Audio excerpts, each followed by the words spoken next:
नन्ही चींटी जब दाना लेकर चलती है, चढ़ती दीवारों पर 100 बार फिसलती है। मन का विश्वास रगों में साहस भरता है, गिर कर चढ़ना, चढ़ कर गिरना ना अखड़ता है। आखिर उसकी मेहनत बेकार नहीं होती, कोशिश करने वालों की कभी हार नहीं होती। आज 2023 prelims mains interview UPSC civil services 2023 का रिजल्ट आया है, उसकी मेरिट लिस्ट आई है। बहुत सारे एस्पिरेंट्स ऐसे हैं जो कि आज निराश हुए हैं सिर्फ इसलिए क्योंकि आपने अपना नाम उस पीडीएफ में, उस लिस्ट में नहीं देखा। ये चीज़ जो है ये आपको दिल पे लगती है, लगनी भी चाहिए, बुरा लगता है, रोना आता है, लेकिन हमें वहीं से ऊपर उठ के एक अगले पड़ाव की तरफ चलना है और वो है प्रीलिम्स 2024 2024 प्रीलिम्स। तो ये सारी की सारी चीज़ों को एक आध दिन लगाएं, लेकिन उसके बाद जो है बहुत टाइम अपना इस चीज़ पे वेस्ट ना करें अगर आपको प्रीलिम्स 2024 के लिए अपीयर करना है। खासकर ये वीडियो और ये हैंड होल्डिंग वाला सपोर्ट मैं आप लोगों को दे रहा हूं सिर्फ इसलिए ताकि आप लोग निराशा से जल्दी बाहर निकले और अगले कुछ दिनों की स्ट्रैटेजी जो मैं आपको सजेस्ट कर रहा हूं इसको कंसिडर करें अपनी प्रिपरेशन को पूरा करने के लिए। तो ये जो वीडियो है ये फोकस करता है 8 वीक्स की स्ट्रैटेजी, कंप्लीट स्ट्रैटेजी अगले 8 हफ्ते की, वो क्या कहती है और किस तरीके से चलेगी, आपको कैसे काम करना है, ये मैं आपको डिटेल में बताऊंगा। क्योंकि जितने भी स्टूडेंट्स हैं, चाहे वो फ्रेशर्स हो जिनका पहला अटेम्प्ट हो या सब्सिक्वेंट अटेम्प्ट हो, जिनका नहीं एग्जाम निकला है अभी, उन लोगों का अटेम्प्ट हो, सबके लिए ये स्ट्रैटेजी यूजफुल है। इसको मैं कहता हूं 8 वीक स्ट्रैटेजी। रिवीजन जो है वो एक और तरीका है अपने आप को परफेक्शन की तरफ लेकर जाना, अनदर स्टेप टुवर्ड्स परफेक्शन। और 8 हफ्ता एक ऐसा टाइम है जिसमें आप इजीली प्रीलिम्स एग्जाम को क्लियर कर सकते हैं। So is it possible to clear prelims in the other 8 weeks? Absolutely yes. So what is the strategy that you have to follow for prelims 2024? Prelims 2024 के लिए आपको किस तरीके की स्ट्रैटेजी फॉलो करनी है, यहां पर मैंने वेटेज वाइज ये चीज बनाई है ताकि आपको पता रहे एग्जैक्टली कि कितने सब्जेक्ट्स हैं। ये सब्जेक्ट्स मेरे अनुमान में इस तरीके से डिस्ट्रीब्यूट होने चाहिए और इनके प्रोस्पेक्टिव क्वेश्चंस आप यहां पे देख सकते हैं कैसे दिए हुए हैं। हम बात कर रहे हैं geography plus environment, polity, economy, science and tech, ancient medieval अलग है, modern India, art and culture को मैंने अलग रखा है और आईआर और मैपिंग को अलग रखा है। These courses are absolutely different. बात होती है ज्योग्राफी और एनवायरनमेंट की, एक बहुत मैसिव वेटेज जो है इस पर्टिकुलर पोर्शन ने देखा है और ये जब से मैं अटेम्प्ट देता था 2012 से, तब से लेके आज तक आप ये ध्यान रखें ज्योग्राफी एनवायरनमेंट का वेटेज इतना ही है या इतने से ज्यादा था, इसके आसपास रहा है। अराउंड 30 to 35 क्वेश्चंस आप मान के चल सकते हैं ज्योग्राफी और एनवायरनमेंट का कंबाइंड वेटेज रहता है। पॉलिटी और इकोनॉमी दो ऐसे सब्जेक्ट्स हैं जिनका वेटेज रफली आपको 15 सवालों तक देखने को मिल सकता है, अराउंड 15 क्वेश्चंस ईच, और ये रेंज करते हैं 12, 13, 14, कभी कम आते हैं, कभी ज्यादा आते हैं। कुछ सवाल ऐसे होते हैं जो करंट से लिंक्ड होते हैं, तो वो करंट अफेयर्स में भी आ सकते हैं, रिस्पेक्टिव सब्जेक्ट में भी आ सकते हैं। तो आप रफली मान के चले द वेटेज इज अराउंड 15%, 15 सवाल है। उसके बाद साइंस एंड टेक का जो वेटेज है अगेन ये बढ़ गया है 12 से 15 सवाल, 12 to 15 क्वेश्चंस। एंशिएंट और मिडीवल, जिसे आप एमैक भी कहते हो, एंशिएंट और मिडीवल इंडिया, इसका वेटेज तकरीबन 8 से 10 है। वेटेज इसका बढ़ गया है पिछले कुछ सालों में, तो ये चीज पढ़ना, अच्छे से पढ़ना बहुत जरूरी है। आईआर और मैपिंग काफी इंटरेस्टिंग पोर्शन है और इसका भी वेटेज जो है साइजेबल है, 10 से 15 सवाल आपको आईआर और मैपिंग से मिलते हैं। एंड फाइनली मॉडर्न इंडिया, जिसका वेटेज कम हो गया है, आर्ट एंड कल्चर का भी वेटेज कम हो गया है, अराउंड 5 क्वेश्चन तक आते हैं। कुछ अटेम्प्ट ऐसे रहे हैं जहां पे मॉडर्न इंडिया के सवाल सिर्फ 1 से 2 आए हैं। तो टोटल 100 मार्क्स के इस टोटल पेपर में जो वेटेज है वो इसी के आसपास रहती है हर एक सब्जेक्ट की, और वो रेंज करती है डिपेंडिंग किस सब्जेक्ट को उस साल ज्यादा इंपॉर्टेंस मिली है और किस सब्जेक्ट को कम इंपॉर्टेंस मिली है। तो इस चीज को मद्देनजर रखते हुए यहां पर आपके लिए डे वाइज स्ट्रैटेजी बनाई है अगले 8 हफ्तों के लिए। और ये जो स्ट्रैटेजी है शुरू होती है 17 अप्रैल 17th of April से। तो 17 अप्रैल से 14 जून तक आपको किन किन सब्जेक्ट्स को किन किन दिन कितने दिन देने हैं, नंबर ऑफ डेज एलोकेटेड, और उसके साथ साथ आपको और क्या क्या चीजें करनी है, कितने मॉक टेस्ट करने हैं, प्रीवियस ईयर क्वेश्चंस कैसे प्रैक्टिस करने हैं, एमसीक्यूज कैसे प्रैक्टिस करने हैं, प्रैक्टिस करने के लिए कौन कौन सी चीजें चाहिए, ये भी मैंने यहां पर लिस्ट करी हुई है। तो अगर सिर्फ नंबर ऑफ डेज की बात करें, रिवीजन के लिए नंबर ऑफ डेज की बात करी जाए, तो ज्योग्राफी और एनवायरनमेंट एक ऐसा पोर्शन है, जबकि देखिए मैं पढ़ाता नहीं हूं लेकिन मैं समझता हूं इसका वेटेज काफी रहता है, तो आपको इसे अच्छे से टाइम देना चाहिए। और कहीं ना कहीं अगर इसमें आपको याद या मेमोराइज करने की जरूरत पड़े तो प्लीज एनवायरनमेंट में कई सारी चीजों को मेमोराइज करें, जैसे कि ग्लोबल कन्वेंशंस, जैसे कि फ्लोरा एंड फौना, जानवरों के नाम, जानवरों के नाम और कौन सा जानवर किस वक्त न्यूज में था, at what time, at what place and why was it in news. These questions are asked by UPSC a lot. तो ये करंट से लिंक काफी होता है और बहुत पूछा जाता है, तो उसको मेमोराइज करने की जरूरत पड़े तो मेमोराइज करें। ये आपका टाइम इन्वेस्टमेंट होगा, क्योंकि आपका एक साइजेबल पोर्शन जो है वो सिर्फ और सिर्फ इस पोर्शन से आएगा, ज्योग्राफी और एनवायरनमेंट से। फिर बात आती है polity, economy, science and tech की।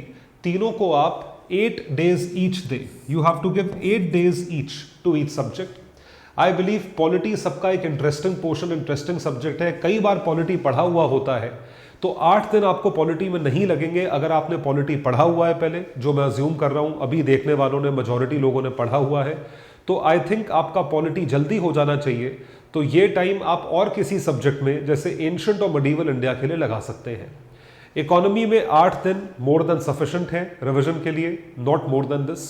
उसके सिवा आप साइंस एंड टेक में आप देख सकते हैं 8 days should be given in order to cover all the current portion of science and technology. जितना भी करंट अफेयर्स का पोर्शन है साइंस एंड टेक का, वो कवर करना बहुत जरूरी है। इससे आपको एग्जाम में कई सारे क्वेश्चंस देखने को मिलेंगे। फिर बारी आती है एंशिएंट मिडीवल की। यहां पर आप पॉलिटी से डेज ट्रेड कर सकते हो, not more than 3 days. If you have extra days then you might give 2 more days to ancient medieval. IR mapping को अच्छे से करना है, इसके लिए सिर्फ 3 दिन का टाइम है, क्योंकि मैपिंग एक ऐसी चीज है जो एक ऑनगोइंग एक्सरसाइज है।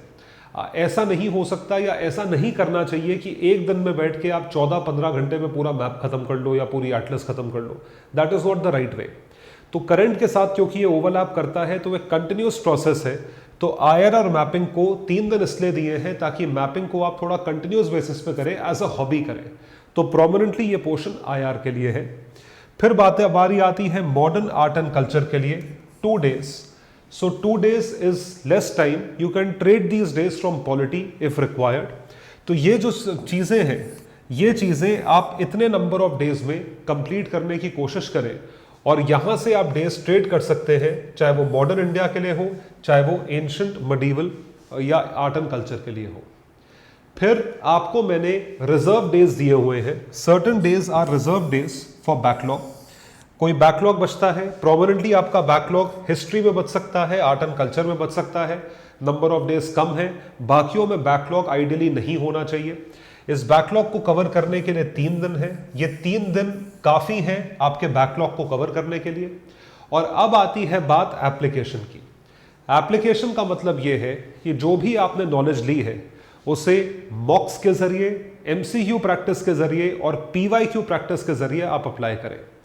तो पीवाईक्यूज कम से कम इतने सालों के, ये तो आपको करने ही हैं, बिना देखे करने हैं। आप इसको किस तरीके से अप्लाई कर सकते हैं कि आप इन क्वेश्चन पेपर्स को लेकर बैठे और इनको सॉल्व करने की कोशिश करें बिना देखे। आपने ये क्वेश्चंस पहले भी किए होंगे, लेकिन इनको सॉल्व करने की कोशिश करें। ये 5 साल के क्वेश्चन पेपर्स आपको इतना सिखाएंगे जितना आपको 50 मॉक टेस्ट नहीं सिखा पाएंगे। तो ये पीवाईक्यूज, ये 5 साल के 2 घंटे की टाइमिंग करके OMR शीट लेकर बैठ के आप सॉल्व करें और खुद ही एनालाइज करें। ये आई थिंक आप 2-2 घंटे रोज देंगे 5 डेज तक। इसके साथ साथ पीवाईक्यू नोट्स की रिवीजन। नोट्स का मतलब यह है कि अब जैसे पिछले 20 साल 25 साल के पीवाईक्यूज अगर आपने सॉल्व करे हो, उसको आप रिवाइज करें कि आपकी गलतियां कहां कहां हो रही हैं या आपको कौन कौन से टॉपिक्स नहीं आते। PYQs जब आप 20 इयर्स के कम से कम देखते हो तो उसमें बहुत बड़ी संभावना है कि क्वेश्चंस रिपीट होते हैं आगे चल के, और वो 2024 में भी होगा या मैं ये नहीं कह रहा होने वाला है, वो होगा, जरूर होगा, कुछ कुछ क्वेश्चंस में होगा। और उसके साथ साथ है MCQ प्रैक्टिस। MCQs अभी से लेके 8 हफ्ते में, अब ये MCQ प्रैक्टिस जो है आपको किस तरीके से करनी है ये ओवरऑल मैं आपको यहां पे बता रहा हूं इन टर्म्स ऑफ एप्लीकेशन। तो ये जो 4 डेज दिए हैं ये नोट्स रिविजन के लिए हो सकते हैं, लेकिन ये 5 प्रीवियस ईयर पेपर्स ये आप टेस्ट के रूप में करेंगे 2 घंटे का टाइम लगा के। उसके साथ साथ आपको अभी से लेकर मतलब with effect from 17th of April up till 14th of June, इन पूरे 8 हफ्ते के पीरियड में, जो कि रफली होता है अराउंड 55 दिन, 55 डेज में you have to solve at least 10 mock papers, 10 mock paper आपको सॉल्व करने हैं। और ये 5 मॉक पेपर जो 5 PYQ पेपर है या प्रीवियस ईयर पेपर्स है, ये अलग होंगे उन 10 मॉक टेस्ट से। ये 10 मॉक टेस्ट 4-5 तो आप अभी कर पाएंगे और 5 आप यहां से टाइम निकाल कर करेंगे, जो कि इजीली मैनेजेबल है, कोई बहुत बड़ी बात नहीं है। तो 5 टेस्ट ये होंगे, 10 टेस्ट आप MCQ प्रैक्टिस के लिए और मॉक टेस्ट करेंगे, और उसके ये चीज होगी CSAT के टेस्ट के सिवा, CSAT के टेस्ट अलग होंगे जो मैं आपको आगे चल के बताऊंगा। एंड फाइनली जो आपने प्रीलिम्स के नोट्स हैं या जो टॉपिक्स आपको रिवाइज करने हैं उसके लिए आपको लास्ट के 5 डेज दिए हैं, 1 सब्जेक्ट ईच डे या 2 सब्जेक्ट्स इन 1 डे, डिपेंड करता है आपका कौन सा सब्जेक्ट स्ट्रॉन्ग है कौन सा वीक है। ये आपको लास्ट में एक कॉन्फिडेंस देने के लिए ये 5 दिन है। ये 5 दिन बहुत रेलिवेंट रहेंगे आपके रिवीजन के लिए। इनफैक्ट इन 5 दिनों में भी अगर आप लास्ट में आप टेस्ट करना चाहें, मॉक्स करना चाहें 2 घंटे के लिए तो आप कर सकते हैं, लेकिन रिवीजन के लिए these days would be extremely highly beneficial. तो अब सवाल ये उठता है कि आप अपने दिन को कैसे डिवाइड करें। सबसे ज्यादा गलत अप्रोच जो मैं सुनता हूं वो ये है कि 3 दिन है आप ये सब्जेक्ट को खत्म करिए। नहीं, आप पूरी चीज, एक हमारी रिस्पॉन्सिबिलिटी ये बनती है कि मैं आपको पूरी चीज बताऊं कि क्या चीज कवर करनी है, किस तरीके से करनी है, how to cover it and in what fashion. जब हम इस चीज को देखते हैं कि कवरेज होगी तो कवरेज आपको दिन में कैसे डिवाइड करना है अपना टाइम, उसके अनुसार आपको कवरेज करनी है, और वो चीज मैं आपको यहां पर बताने जा रहा हूं। So divide your days into multiple segments and assign the subject. आपको सब्जेक्ट को असाइन करना है। ये सुनने में थोड़ा डिफिकल्ट लगता है लेकिन डिफिकल्ट नहीं है, क्योंकि इन आखिरी 8 हफ्ते के पीरियड में टाइम आ चुका है जहां पर आपको 12 to 14 hours of self study करनी है, और इतनी आपको सेल्फ स्टडी करनी ही है, इतना टाइम आपको देना ही है। ये हार्ड एंड फास्ट टूल नहीं है, लेकिन आप अपनी कन्वीनियंस के हिसाब से ये टाइम टेबल फॉलो कर सकते हो। तो अगर स्टार्ट करें 17 अप्रैल से 3 मई तक, from 17th of April to 3rd of May, geography plus environment 17 अप्रैल से 20 अप्रैल, जैसा मैंने आपको बताया, these days for this particular thing. ये है फर्स्ट फेज रिवीजन का, जिसमें मैंने सारे सब्जेक्ट्स को इंक्लूड करा है। पॉलिटी जो है उसको आप 3 दिन देंगे, 21 to 23 अप्रैल, economics 24, 25, 26, science and tech 27, 28, 29, ancient medieval को आप 2 दिन दें, IR मैपिंग और मॉडर्न इंडिया को, मॉडर्न आर्ट एंड कल्चर को आप 1-1 दिन दें। ये पूरा एप्लीकेशन जो है आप देख पा रहे हैं फर्स्ट फेज ऑफ रिवीजन में 17th April to 3rd of May, इस पर्टिकुलर सेक्शन में। फिर बारी आती है सेकंड फेज ऑफ रिवीजन की, जो कि चलता है 5th of May से 18th of May। 5 मई से 18 मई तक ये पूरा प्रोसेस आपका चलेगा। इस प्रोसेस में आप क्या करोगे, ज्योग्राफी प्लस एनवायरमेंट को अगेन 3 दिन दिए हैं यहाँ पे, उसके बाद पॉलिटी इकोनॉमी को 3 days each, science and tech को 3 days, एंशिएंट मेडिवल को 1 दिन, IR मैपिंग को 1 दिन, और इसमें आप हिस्ट्री को नहीं पढ़ेंगे, you will not study history. In this particular case you will be covering these subjects on the basis of number of days that have been given. I never say कि एक सब्जेक्ट को पूरी तरीके से खत्म करो, क्योंकि अगर डाइवर्सिटी नहीं होती है तो बोरियत हो जाती है। और प्लस मान लीजिए आपने ज्योग्राफी एनवायरमेंट अभी शुरू करा तो 8 दिन में खत्म हो जाएगा, फिर उसका नंबर आएगा 10 जून को, वो भी एक प्रॉब्लमैटिक चीज है, that is also problematic thing, बहुत टाइम हो जाएगा। और ये जो थर्ड फेज ऑफ रिविजन है जो लास्ट लेग है कवरेज का, इसमें भी आपको 3-3 दिन दिए हैं, geography, polity, economy, science and tech के लिए, और बाकी तीनों पोर्शंस के लिए 1 डे ईच मैंने आपको दिया है। अब ये हार्ड एंड फास्ट टूल नहीं है, आप अपने अनुसार इसको वेरी कर सकते हैं डिपेंडिंग कि आपको कितनी क्या क्या चीज़ें ऐसी हैं जिसमें आपकी वीकनेस है, या कैसी चीज़ें ऐसी हैं जिसमें नंबर ऑफ डेज आपको फ्लेक्सी करने हैं या फ्लेक्सिबल करने हैं। नंबर ऑफ डेज ज़्यादा, नंबर ऑफ डेज कम, ये चीज़ें वहाँ पर आती हैं। फिर 31 मई के बाद अब जो है किताबें बंद करने का टाइम हो गया है, स्टैटिक बुक्स। अब आपका रिवीजन का टाइम और प्रीवियस ईयर क्वेश्चंस को सॉल्व करने का टाइम, मॉक टेस्ट का टाइम आ चुका है। तो PYQs को आप अप्लाई करें 2019 से लेके 2023 तक। 5 साल के PYQs 2 आवर्स ईच, पहले 5 दिन करेंगे। इस दौरान अगर आप मॉक टेस्ट देना चाहें, आप मॉक टेस्ट दे सकते हैं। आप रिवीजन करना चाहें प्रीलिम्स के नोट्स का, आप रिवाइज भी कर सकते हैं। आप CSAT की प्रैक्टिस करना चाहें इस दौरान, आप वो भी कर सकते हैं। CSAT प्रैक्टिस इस दौरान, ये जो पहले 15 दिन 1 जून टू 15 जून करा हुआ CSAT प्रैक्टिस सबसे ज्यादा काम आएगा। It will be the most useful. 6 जून से 14 जून MCQs plus PYQ notes revision, ये आप 6 से 9 जून तक करें, और सारे प्रीलिम्स के नोट्स को, या मतलब डे वाइज रिवीजन को, पूरी किताबों को बस फ्लिपिंग जो आपको करनी है वो करें 10 जून से 14 जून तक। This is what you have to do now. तो जब मैं आपको पूरा टाइम टेबल बताता हूं, this time table is more than sufficient to complete the syllabus of GS, और यकीन मानिए मेरा, इतने में GS इजीली कंप्लीट हो सकता है, प्रोवाइडेड आप रोज के कम से कम 12 आवर्स ऑफ सेल्फ स्टडी कर रहे हो। ये बिल्कुल जेन्युइन डिसिप्लिन तरीका है सेल्फ स्टडी करने का जो आप यहां पर करेंगे, और मेरी आपसे दरख्वास्त है कि प्लीज टाइम योरसेल्फ, अपने आप को यह जवाब दें कि आज मेरे 10 से 12 घंटे प्रोडक्टिव निकले या नहीं निकले। अगर मेरे 12 घंटे प्रोडक्टिव निकले हैं तो मैं अपनी पढ़ाई के साथ जस्टिस कर रहा हूं, और यह इजीली मैनेजेबल है कि आप इस टेस्ट को आप कर पाएंगे। अब बारी आती है CSAT की।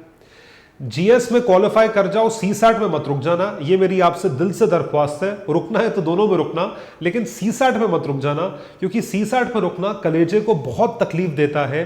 रीजन बीइंग कि सिविल सर्विसेज एप्टीट्यूड टेस्ट एक ऐसा टेस्ट है जो कि क्वालिफाइंग नेचर का है, और बताइए उस वजह से स्टूडेंट्स रुक जाते हैं। तो जब हम बात करते हैं इसमें, ये आपके मैथमेटिक्स के, LR लॉजिकल रीजनिंग के और DI के टॉपिक्स हैं। नंबर सिस्टम से आपको 20 से 25 सवाल आ सकते हैं। RC 20 से 25 सवाल आ सकते हैं। Permutation combination 6 to 8 questions, DI 5 to 7, logical reasoning 10 to 15, others 10 to 12। ये सारे सवाल आपको मिल सकते हैं, नंबर ऑफ क्वेश्चंस डिपेंडिंग कि किस पोर्शन से कितना आता है। ये प्रायोरिटी टॉपिक्स हैं, और बाकी टॉपिक्स जो हैं वो आप जानते हैं, they can be rest of the topics that can also be asked.